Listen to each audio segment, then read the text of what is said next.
నమస్తే, welcome to Andhraprabha. నిన్న రాత్రి కురిసిన భారీ వర్షానికి హైదరాబాద్ లో రోడ్లన్నీ కూడా జలమయమయ్యాయని చెప్పేసి మనకు తెలుస్తున్న పరిస్థితి. సహాయక చర్యల్లో హైడ్రా సిబ్బంది కానీ జిహెచ్ఎంసీ సిబ్బంది కానీ నిమగ్నమై వాటర్ అన్నింటినీ కూడా కాలువల ద్వారా నాలల ద్వారా బయటకు పంపించే ప్రయత్నం కూడా చేస్తున్నారు. అధికారులందరూ కూడా ట్రాఫిక్ ని క్లియర్ చేసే పనిలో నిమగ్నం అయ్యారని చెప్పేసి మనకు తెలుస్తుంది. అండ్ ప్రధానంగా హైదరాబాద్ లో ఉన్న లోతట్టు ప్రాంతాలు అండ్ చిన్న చిన్న కాలనీలలో కూడా వాటర్ చాలా వరకు జామ్ అయిందని చెప్పేసి తెలుస్తున్న పరిస్థితి. ఇళ్లలో కూడా నీరు చేరింది అని చెప్పేసి అధికారులు చెప్తున్న పరిస్థితి అండ్ అక్కడ ఉన్న స్థానికులు కూడా చెప్తున్న పరిస్థితి. ప్రధానంగా మనం చూసుకుంటే హైదరాబాద్ లో నిన్న కురిసిన వర్షం ఎల్బీ నగర్, సరూర్ నగర్, ఉప్పల్, హయత్ నగర్, చార్మినార్, బాలాపూర్, నాంపల్లి, గోల్కొండలో భారీ వర్షం కురిసినట్టు మనకు తెలుస్తుంది.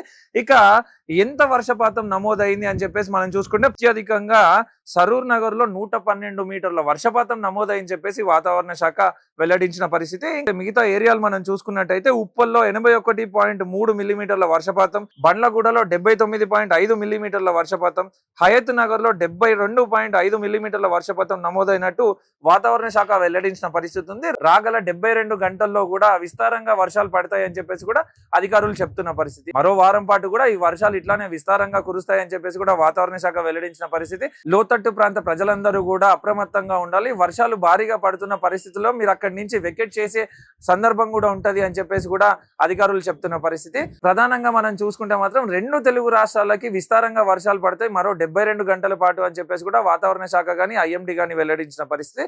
బట్ చూడాలి వర్షపాతం ఎంతవరకు నమోదవుతుంది అండ్ అధికారులు సహాయక చర్యలు ఎంతవరకు సక్సెస్ఫుల్ గా చేస్తారు అని చెప్పేసి కూడా వేచి చూడాల్సిన పరిస్థితి. బట్ చిన్న చిన్న వర్షాలకి హైదరాబాద్ లో ట్రాఫిక్ భారీ ఎత్తున జామ్ అవుతూ ఉంటది. వాటికి అనుసంధానంగా వాటిని నివారించే చర్యల్లో అధికారులు ఎంతవరకు నిమగ్నం అవుతారు అండ్ ఎంతవరకు సక్సెస్ అవుతారు, లోతట్టు ప్రాంత కాలనీలు కానీ లోతట్టు ప్రాంత ప్రజలను కానీ ఎంతవరకు అప్రమత్తం చేస్తారు, ఎంతవరకు రక్షించగలుగుతారు అని చెప్పేసి కూడా మనం వేచి చూడాల్సిన పరిస్థితి. ఎందుకంటే చాలా వరకు వర్షాలు పడినప్పుడు కొంతమంది ఎవరైతే రోడ్డు మీద నడుచుకుంటూ వెళ్తారో లేదా దారి తెలియక వెళ్తారో బండ్లు పడిపోవడము లేదా నాలాలో కానీ కాలువల్లో కానీ జనాలు కొట్టుకుపోయి చనిపోయిన సందర్భాలు కూడా మనం చాలా చూస్తాం. వాటన్నిటినీ కూడా నివారించడానికి అధికారులు ఎటువంటి చర్యలు తీసుకుంటారు అండ్ ఎంత మేర వాళ్ళు సక్సెస్ అవుతారు ఈ పనుల్లో అని చెప్పేసి కూడా వేచి చూడాల్సిన పరిస్థితి. ఏది ఏమైనా తెలుగు రాష్ట్రాలకి మరో వారం పాటు విస్తారంగా వర్షాలు పడతాయని చెప్పేసి వాతావరణ శాఖ తెలిపింది అండ్ మరో 72 గంటల పాటు కూడా ఇదే మోస్తారులో వర్షాలు పడతాయని కూడా మనకు తెలుస్తున్న పరిస్థితి. చూడాలి అధికారులు ఎంతవరకు సక్సెస్ అవుతారు సహాయక చర్యల్లో